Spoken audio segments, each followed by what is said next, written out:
Hey guys, we want to do chapter 21. We're going to get into a share screen right here. See how quick I am with my changes. Not that fast because, pretty awesome like that. So we've talked a little bit about how to test performance, different ways to look at assessing where we stand, but how do we train for it? And that's what we want to spend some time talking about here. Again, in the same way that we test, we have to train something specific. If we're training anaerobically because our event lasts 20 seconds, aerobic fitness doesn't really count that. All right. So what we want to accomplish is what we should do. So whenever we look at your exercise prescription for yourself, all right, you are going to set goals based on your baseline data and what it is you want to do. So you're going to set yourself a, do I want to run a 5K? Do I want to be stronger? Do I just want to maintain some aerobic fitness? Like, what is it you're looking at doing? And then you're going to have to set up a how are you going to achieve it, all right? So the training principles we talk about now are going to be things that you need to consider. So overload, let's look at some definitions here. Increased capacity of a system in response to training above the level to which it is accustomed. So if we want to get better, we have to go further, right? We have to go beyond so that we keep moving that line and we become more, okay? However, can we overtrain? Can we overreach? Absolutely. So we have to look at, we need enough to show what we need to do, but we don't need to do too much and go too far. It's one of those things where, our system is competent, and then to keep adjusting it and moving that bar to become better, we have to overload the system. But the system will break if overloaded too far. So recognize that more is not always better, but a little adjustments can make a huge impact in what we're able to do. So recognize it's a fine balance there, and you have to understand what you're trying to do and know what that is. Specificity. We have to use the right muscles and we have to use the right energy systems. For all of this to work, we have to keep those two things in focus. We have to recognize that reversibility is a real life struggle. If training has stopped, then the training effect is quickly lost. Okay, so that's something to look at. When we look at this systems in sports, we've talked a lot about distance running.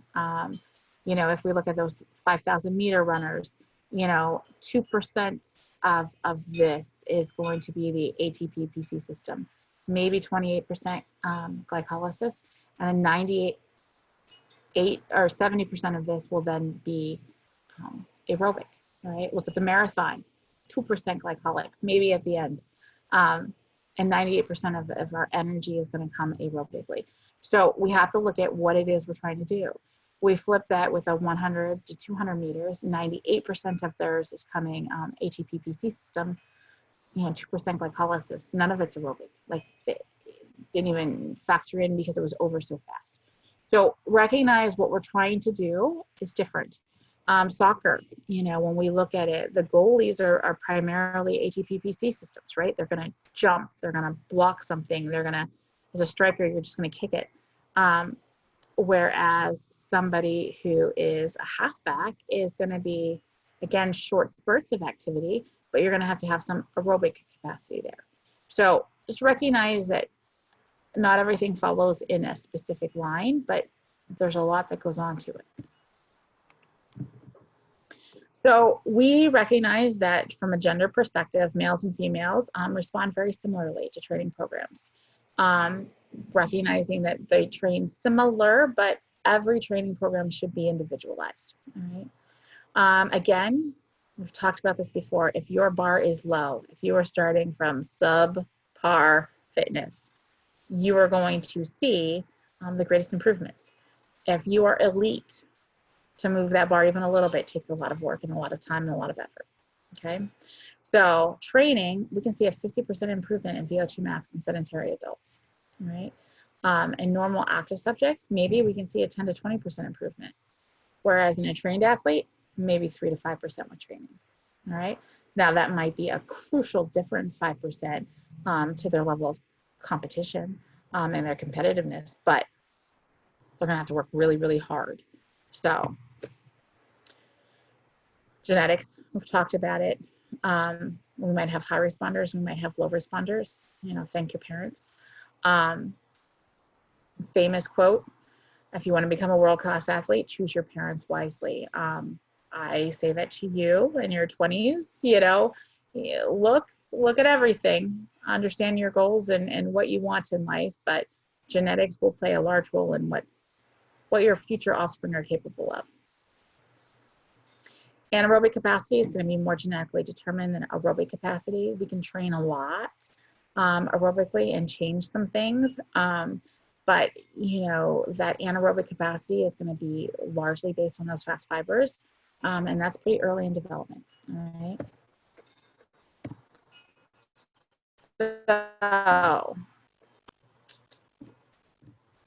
All right. So let's look at genetics and training. You know, genotypes are going to play a role. So if you look at E's, they say, I guess it's A's. A's at the bottom there. Look at that. Hardly changes a lot with months of endurance training. They don't improve. That sucks. You know, genotypes E, look at their responsive. You know, they started higher and a little bit of training. Look at that jump and what they can do. So again, genetics will play a role. They will. All right, so we talked a little bit about like the global training, some definitions. Let's talk about what constitutes a training session. We have to have a warm up. Why? We want to increase your cardiac output. We want to get blood flow to the right muscles. We want to increase that muscle temperature a little bit, so we increase our enzymatic activity. We talked about that. A little bit hotter is better. We want to look at, you know, does it, theoretically, it stands that we might reduce the risk of injury if we're more prepped. That's not something that's necessarily borne out in research, but again, you know, you can only look at that retro. You can't really look at it, oh, you know, let's not warm this group up and see if we have injuries down the road. You know, it's not necessarily a good thing. You can just go back and look at injuries, like, was there a good warm up? Did we consistently warm up? Again, it's really hard to A cause B in this instance. So after the warm up, we're going to have the workout. You know, you're going to have your training session, and then you're going to have a cool down. You know, we want to get the blood that's out in those muscles back into that central circulation. We should have all three components to every training session. It is good to develop good habits, and we want to get into a warm up and a cool down always. Again, you know, it's limited data to say that the warm up will prevent injury during exercise, but physiologically, you know, it stands to reason that it can't be harmful. It can only be helpful. So how do we train? There's three primary training methods. We can look at interval training. We can look at long, slow distance, or high intensity continuous exercise. Again, is one better than the other? Depends on what we're trying to do. Are they mutually exclusive? Not necessarily. You know, what are we trying to improve? You know, so training, we want to improve our VO2 max. We want to move that lactate threshold and improve our economy of movement, right? So from an aerobic power point of view, we've got to make sure we're hitting all of those things. So if we look at interval training, it's going to be our HIIT training, okay? Repeated high intensity bouts of exercise separated by brief periods of recovery. You know, it's going to be a work interval defined by the distance covered, or the time frame of work. You know, the rest interval is going to be light activity, and I'll just stop cold turkey, but maybe we just walk in between things. We will see improvements in VO2 max, in running economy, lactate threshold, more so than low intensity intervals. So that high intensity is worthwhile. And recognize that no matter who you're working with, high intensity, if we're basically sedentary, may not be high intensity if we're elite. But we can modify things to make it work so that between it, everybody can benefit. You know, so the duration of the work interval is how many seconds are we working? You know, the intensity, are we at 85 to 100% of heart rate max? You know, what's the rest interval? It's a ratio. So 1-to-1 means if we work for 75 seconds, we have 75 seconds of rest. How many interval sets? Are we doing 8 by 400 meters? Like what does it look like? How many intervals?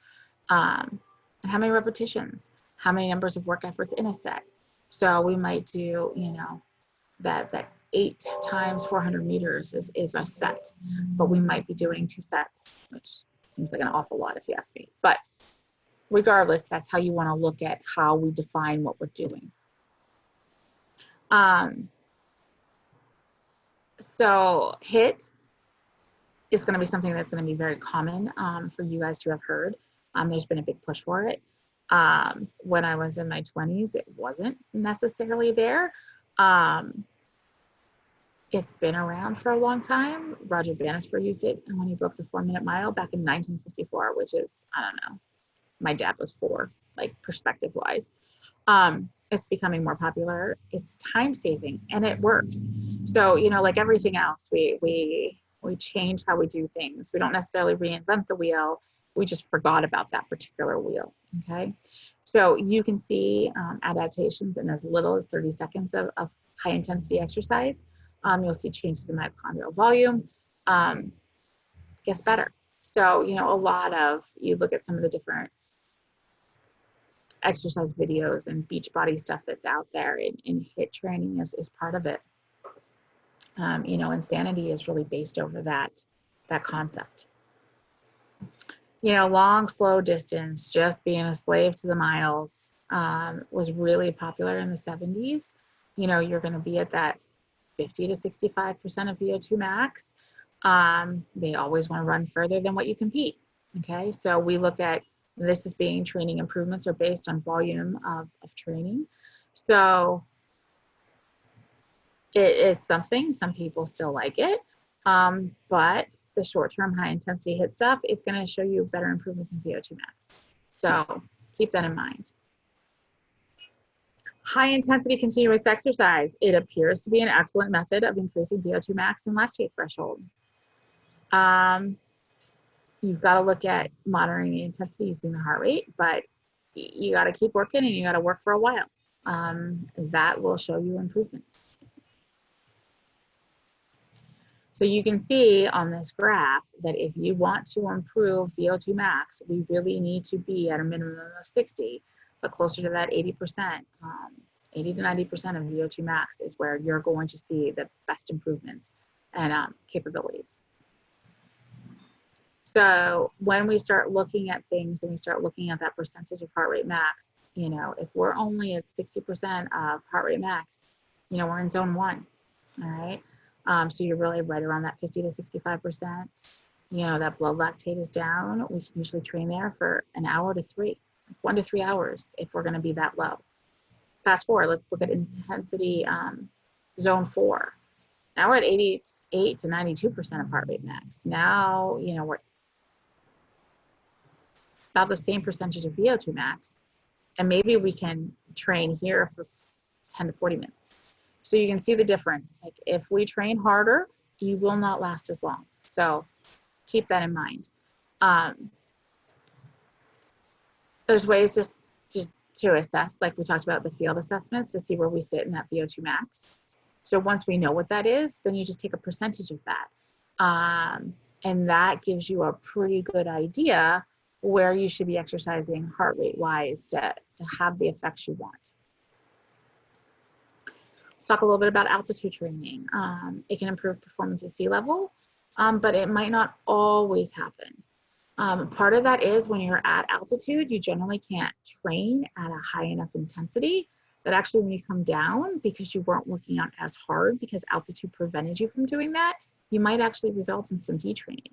So, you know, it really, that's a catch-22. Some people will respond better, some people won't. It depends on how long you're going to be there and what you can accomplish. So a lot of times the motto is live high, train low. So spend your time sleeping and resting at altitude so that we see an increase in that red blood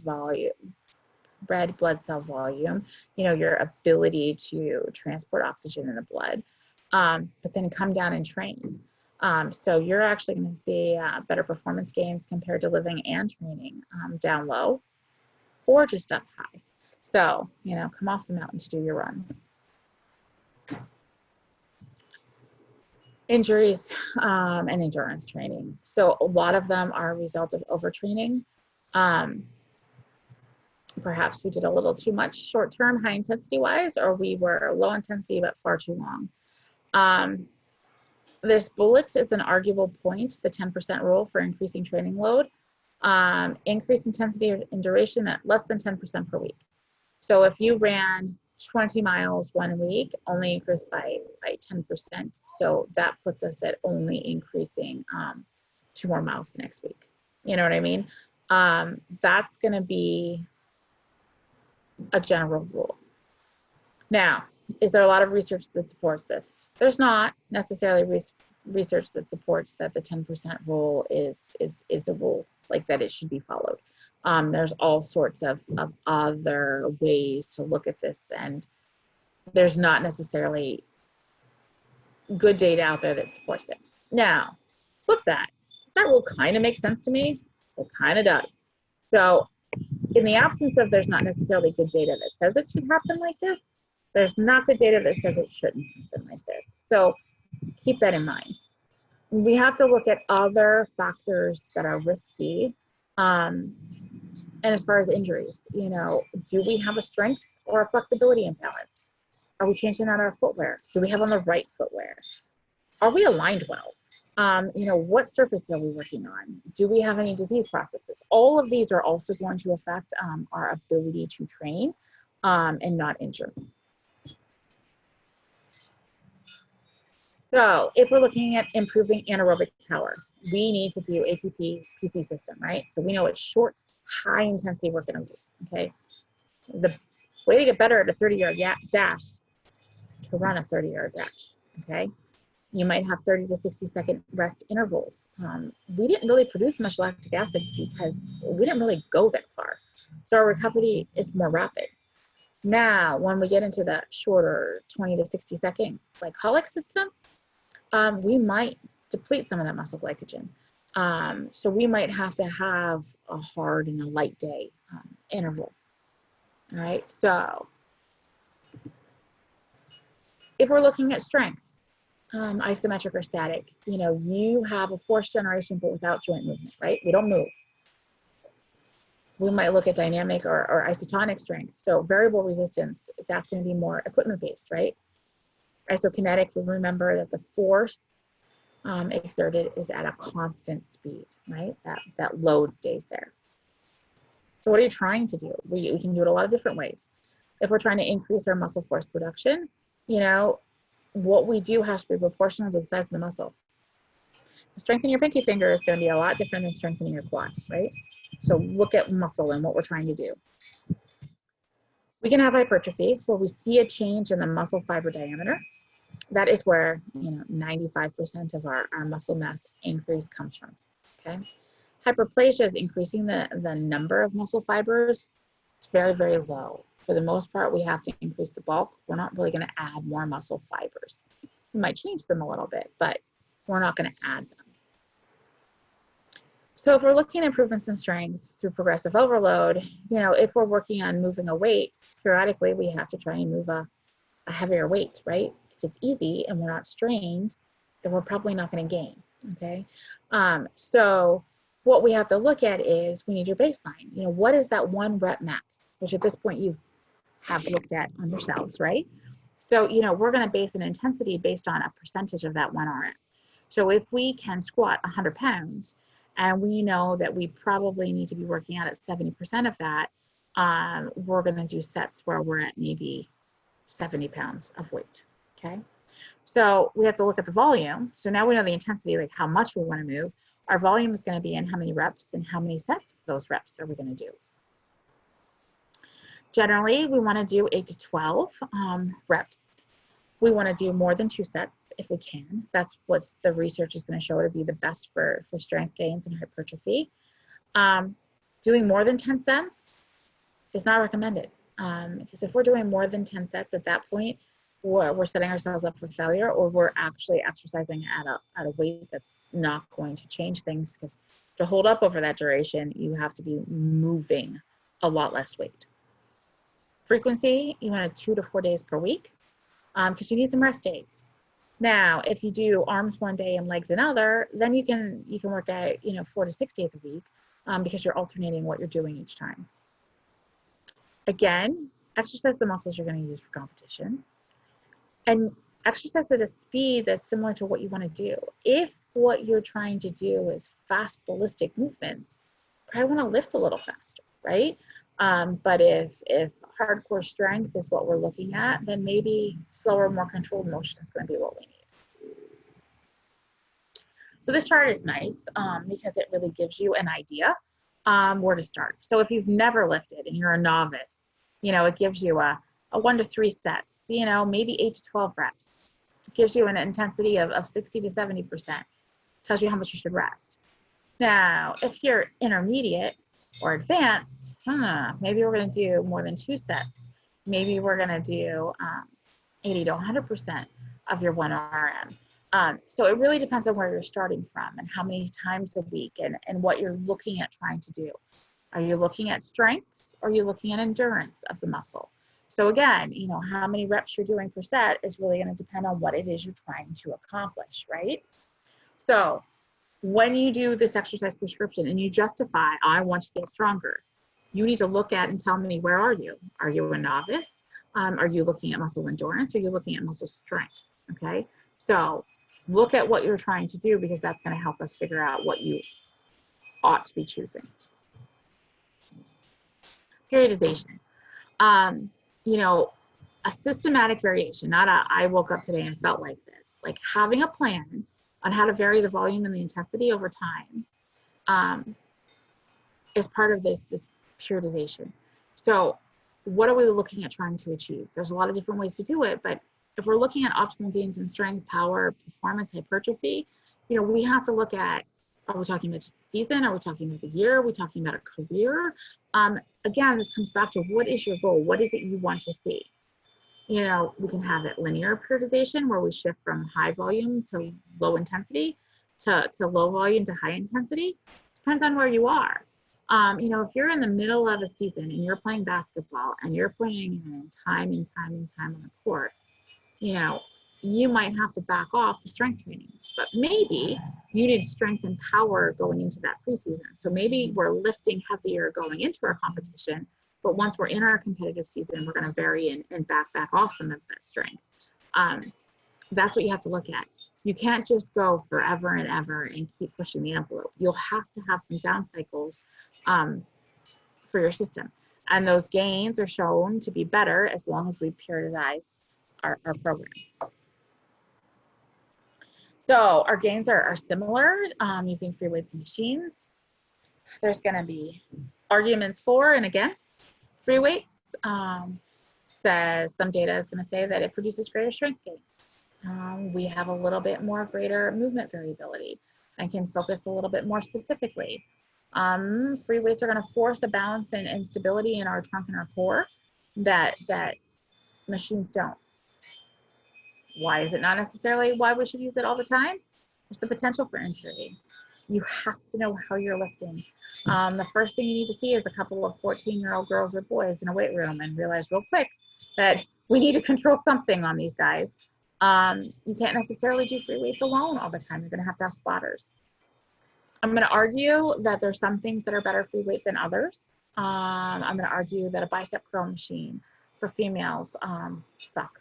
Like, there's just really no good way to say that. They just suck. Our carrying angle is different. We talked about that in Kines.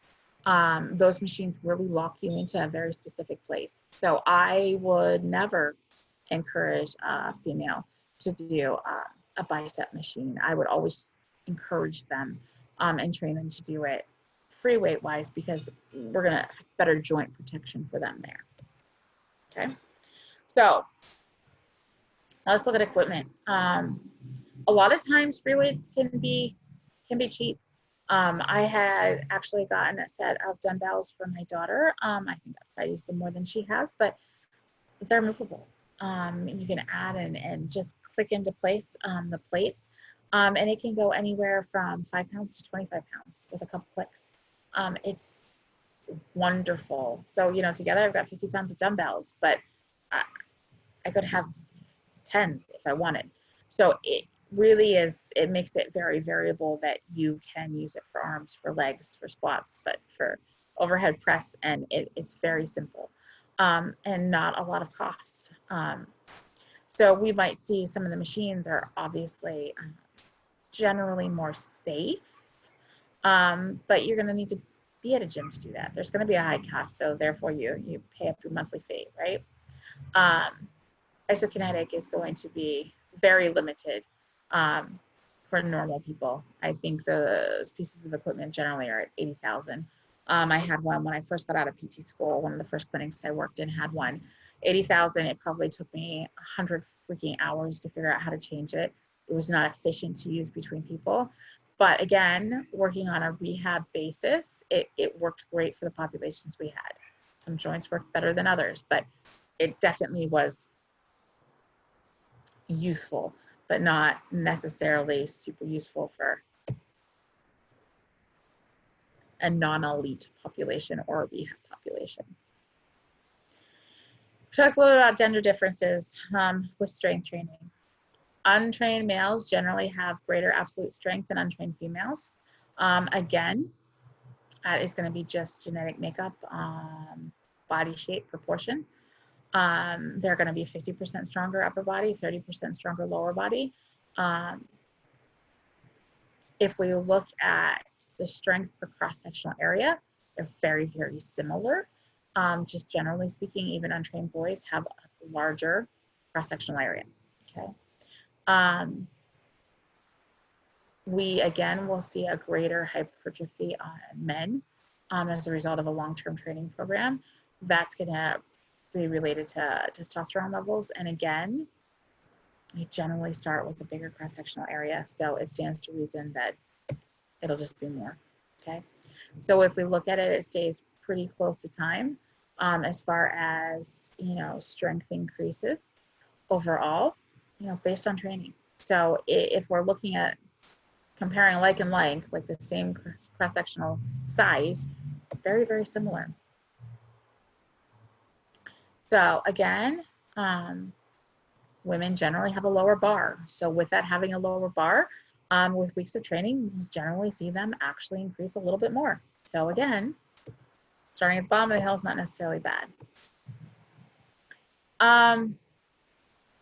Okay, can we strength train and endurance train at the same time?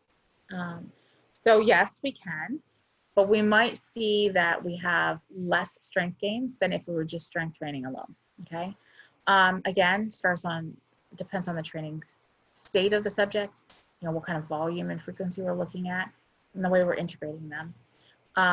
If we're looking at endurance training at more than 3 days a week at 30 to 40 minutes a day, you know, there's going to be a capacity at which you fail to thrive, right? Your ability to continue. The fire alarms are going off in town. Really, my dog's going to bark. It's all going to be, I'm so sorry. I'm going to figure out how to pause this. That's 100% my dog. I'm muting my audio. No, I'm not. I have to stop my share screen. I'm so sorry. Pausing. Theoretically, I think that in fact, the fire alarms have stopped. I apologize for that unexpected fun. So where were we? If we're looking at trying to gain strength while endurance training, we should do them on alternate days, okay? If we're trying to really improve our strength, if you've gone out for an endurance run of 60 minutes, it's not gonna be the day to do it. If our sport, if your activity is looking at maximum strength, try and avoid concurrent training. You know, you might do some aerobic capacity work in your preseason, but once you're into your season, you probably can't do both. When we're looking at carbs and availability of carbs in endurance training, Low muscle glycogen is a positive influence on endurance training.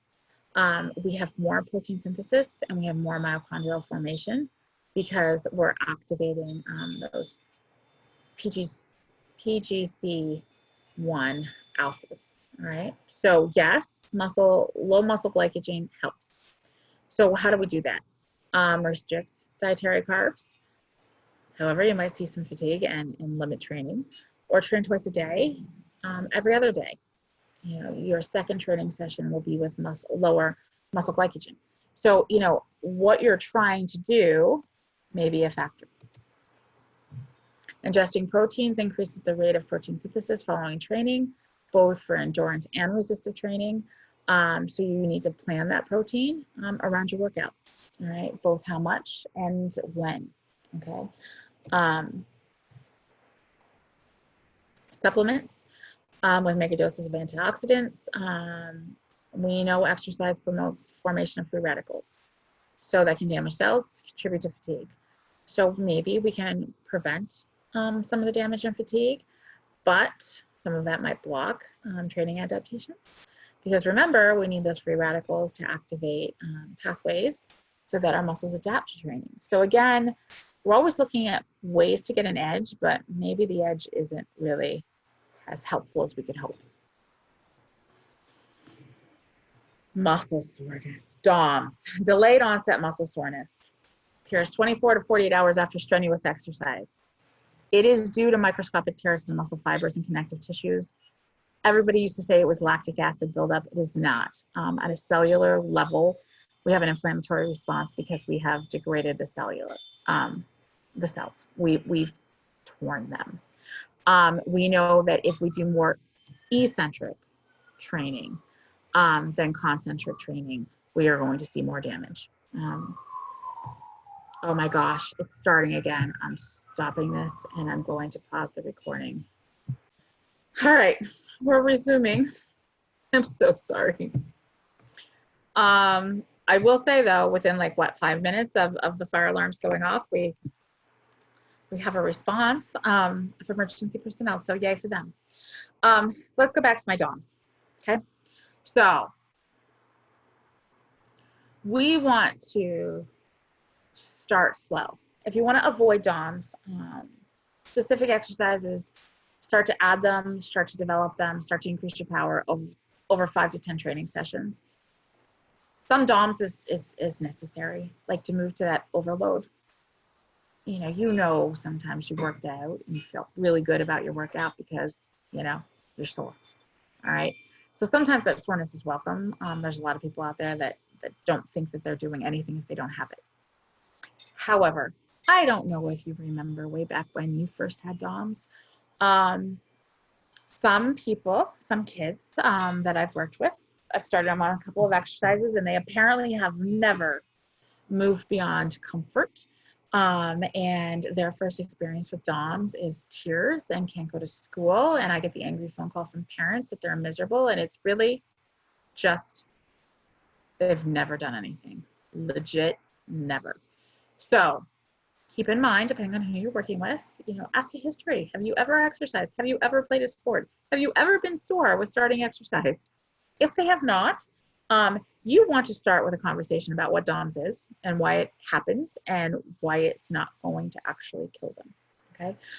It's far better to have that conversation that you can refer back to. Remember I talked about this when we were doing them, then after the fact when they really think that they've just legit torn every muscle in their body and you are in fact actively trying to kill them. Okay, so now my computer is angry and there we go. So strenuous muscle contractions result in damage. So we're going to see damage of the membrane, including that SR. Calcium's going to leak out and collect. It's going to inhibit ATP production. So you're going to see an inflammatory process happen. And that edema and histamines are going to stimulate pain receptors. And that is how we're going to get there. How do we treat it? Rest, ice, compression, elevation. Use a little NSAID, take a little ibuprofen. The recommended initial treatment is just to rest. really light exercise so that we get rid of the swelling and the inflammation. Again, the ibuprofen can help. And the other thing is probably try not to kill them the first time through. That might help. So I'm going to kill my dog. Maya. So somebody's walking on the street and she just figured it out. All right, so we're gonna try this one more time. Get back to our share screen. The dog is now in the house and she's gonna stand there and probably bark at me from there because you know she's awesome. We're talking about this DOMS, right? So we can treat it. We can try and avoid it to an extent, right? So again, I know better, right? I know better. I know what to do and what not to do. But every time you might experience a really, really big case of DOMS will be with a different activity. So I have done it to myself, you know, with squats and lunges, done things that you knew at the time, like maybe this is beyond my capacity, but maybe I'll do it and maybe it won't be so bad. And then for like 6 days, you can't walk up and down the stairs because like legit, your knees won't actually bend because you've lost 30% of your quad length, okay? So that happens. So I always tell this funny story about a girlfriend of mine who, pretty athletic, married to a college coach, been around athletes for her entire adulthood, raising athletic children. She knows what she should do. She's a runner, runs a couple miles every day. That's her stress relief. Does some different exercise classes periodically, but you know, she has exercised before. Go to a class at the Y together, and it's a P90X. And when I tell you, she's just chatting along while we're working out. And again, I've known this woman for years. Like she's athletic, she's fit, like whatever. She is dropping her squats to the floor. Like, I mean, she has great form, but like full range of motion. She's grabbed heavier weights. She's chatting right along. And I'm thinking to myself, all right, like I don't need to keep up with the Joneses. Like that's going to hurt me. So I'm going to back off, do what's comfortable. It's fine. So the whole time she's like, I don't know if this is a really good workout. I don't know. I feel like I've accomplished a lot. Okay. Like it was a good workout for me. So next day I get a text. I think I might be a little sore. A couple hours later, I might be really sore. A couple hours after that is calling me expletives like, what the heck? And I'm like, dude, you dropped those squats. Your butt was about hitting the floor. Like, I mean, you couldn't have gone through any fuller range than what you did. And you did a lot of them. Like there were a lot of squats and lunges in that workout. So at the end of the day, she's a drug rep who spends some time in nursing homes. So at the end of the day, it's like, thank God I'm in a nursing home because I need the grab bars because I can't sit down and get up from the toilet. So at some point in your life, I just want you to remember that story when you've gone and you've exercised and you have children and like you're busy with life and maybe not quite as athletic as you are in this moment. And when you can't get on or off the toilet, I want you to remember that it can happen and you knew better, but it's easy to forget our capabilities when we haven't stretched them. So again, just throwing that out there. It's a real life thing. So from there, again, just another pictorial, remembering how we got to DOMS. Would I know that for my life? I would, because it's going to come up. I promise you, it shall come up again. Repeated bout effect. If we do something we've never done, chances are we're going to have some DOMS. However, if we go back out after we recover and do it again, we're probably not going to react as poorly as we did that first time. So some of it's neural. Hey, maybe we found more muscles and more fibers this time through. Maybe we've seen a change in our connective tissue to help protect the muscle.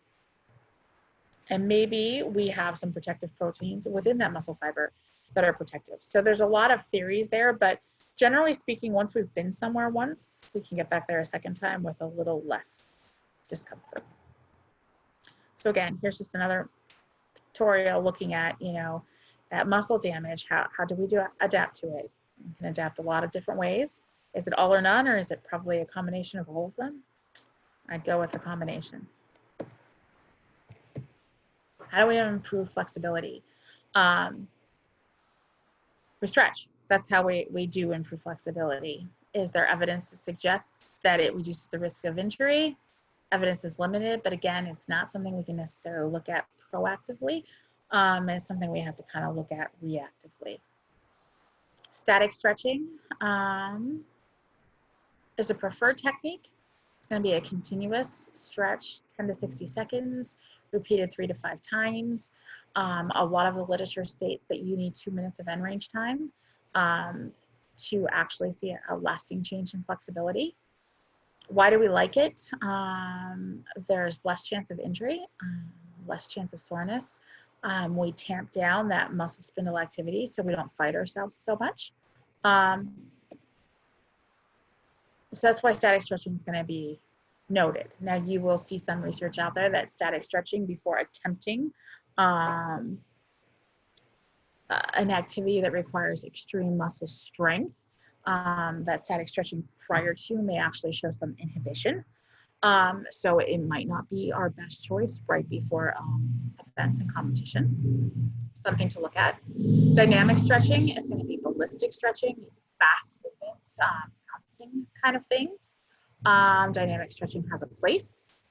It also has a person. Am I going to send my 70-year out there to ballistic stretch? No, they've never moved fast in their life. Like, let's not do it now. You know, sometimes you might see with that ballistic stretching an increase in muscle spindle activity, and therefore you can actually injure doing that. So dynamic stretching has to be appropriate, and it has to be something that people have done and are trained to. So keep that in mind. PNF, proprioceptive neuromuscular facilitation. There's a whole world of PNF out there.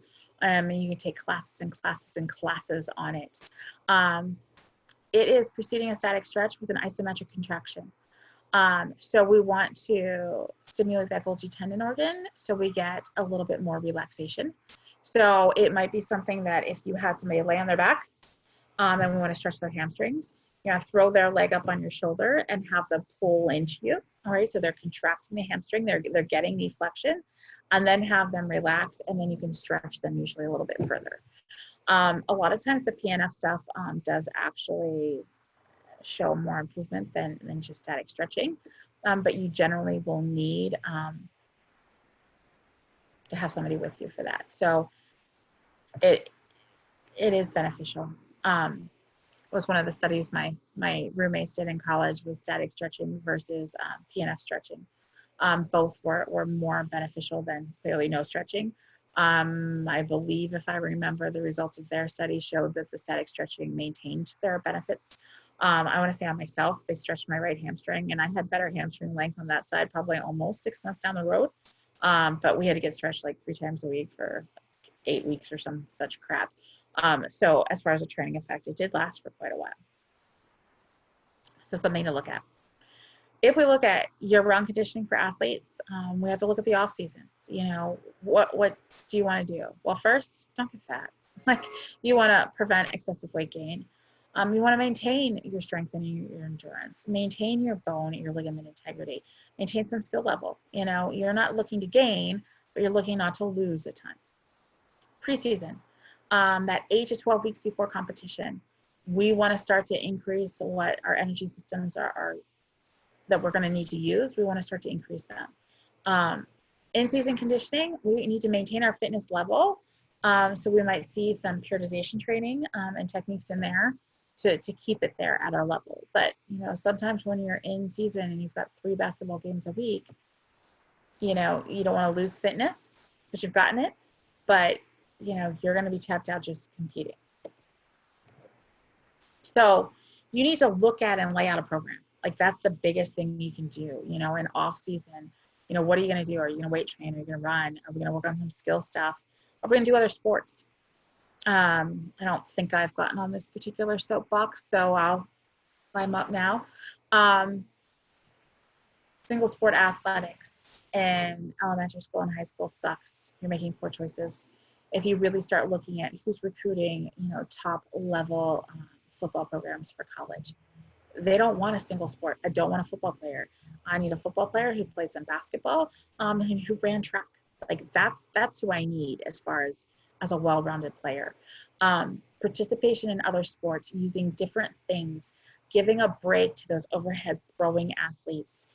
Don't go into I am the person that overhand serves in volleyball to then I go through and I pitch or play softball year round. Like those are not good combinations. All right. We need some sort of different activity in there.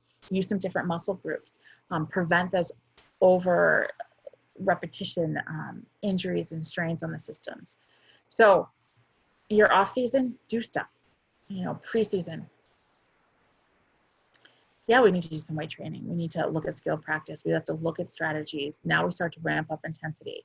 And when we're in season, we need to maintain what we've done fitness and weight training wise, but we don't need to try and gain then. Again, that's about the competition at that point. I've always said my kids will be 3-sport athletes.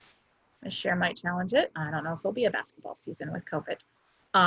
But are my kids 3-sport athletes because I think they're going to go to school and get a college scholarship? No, I harbor no illusion. They're going to be well-rounded, fit kids who probably aren't going to get injured. And the other part of that is I have 3 hormonally unstable teenagers in my home. Generally speaking, they're less of a jerk if they are in fact tired. So again, I'm going to be that multiple sport participation kid because I generally like my children more if they're tired. So keep that in mind. Mistakes. We talked about overtraining, workouts that are too long, they're too strenuous. That is generally more of a problem than undertraining. Undertraining is you just didn't do enough to do enough. My husband will tell you this cross-country season with COVID, our kids will be under-raced. We're not necessarily under-trained, but as far as that competition and understanding how to move through competition, get through our racing groups with a little contact, they're going to be under-raced. So they're going to be under-trained in as far as how to handle competition.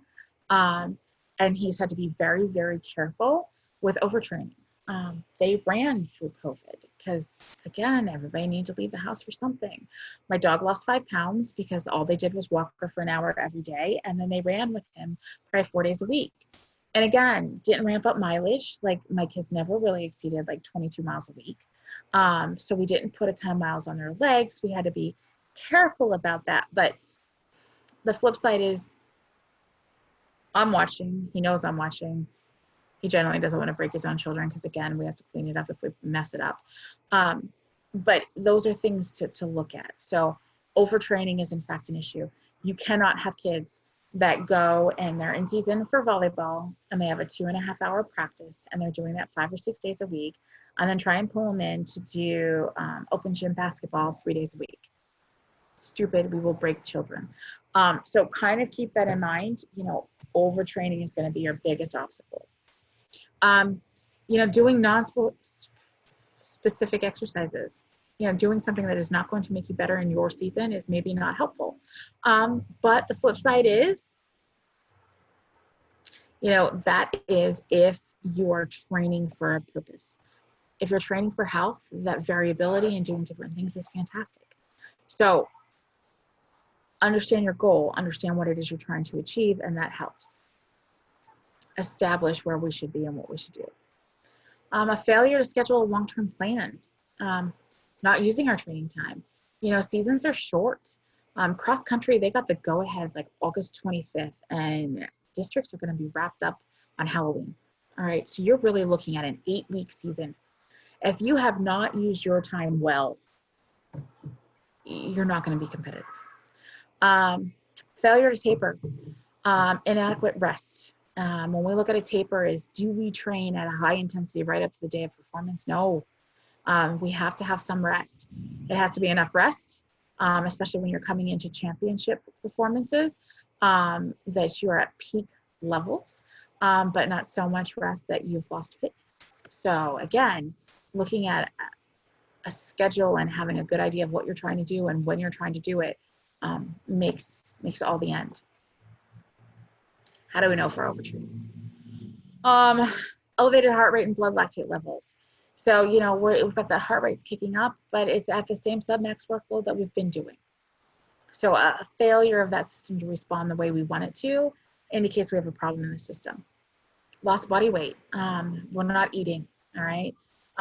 Generally feeling fatigue. You can't get yourself psyched up to do what you need to do. Having colds, sore throats, getting sick, seeing a general decline in performance. All of those are symptoms of overtraining. I'm watching a kid right now. I haven't seen the kid run. Doesn't go to our school. I'm just looking at some stats. This was a kid who had some success at the junior high level and right in through her freshman year of running. The kid was pretty great, actually. Dominated junior high. Was a force as a freshman. Probably the lead runner on their cross country team.